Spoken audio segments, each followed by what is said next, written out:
Big tax cuts and extra welfare benefits could be on offer to sweeten the government's carbon tax.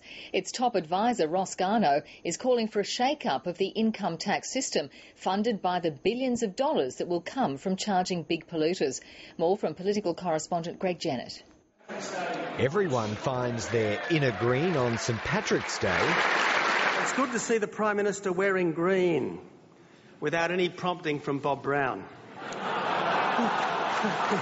But Julia Gillard's used the occasion to declare she's no fan of all things green. The Greens are not a party of government and have no tradition of striking the balance required to deliver major reform. She says they're on the extremes of Australian politics, not quite the language you'd expect from a Prime Minister who needs the Greens for her signature economic reform, carbon pricing. The Greens are only extreme in the sense of extremely popular and growing. It'll take more than Julia Gillard's provocation to halt momentum towards the tax. I think we'll get there this year. Bit by bit, the government's advisor, Ross Garnaut, is shedding light on how the tax might work. His latest instalment backs a starting price between $20 and $30 a tonne, rising by 4% each year.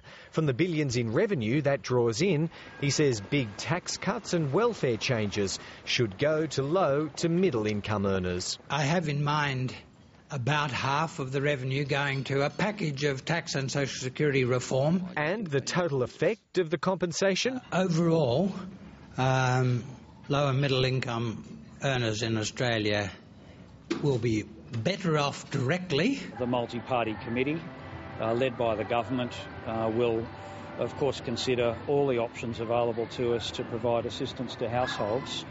And this is one of the options. It might prove irresistible.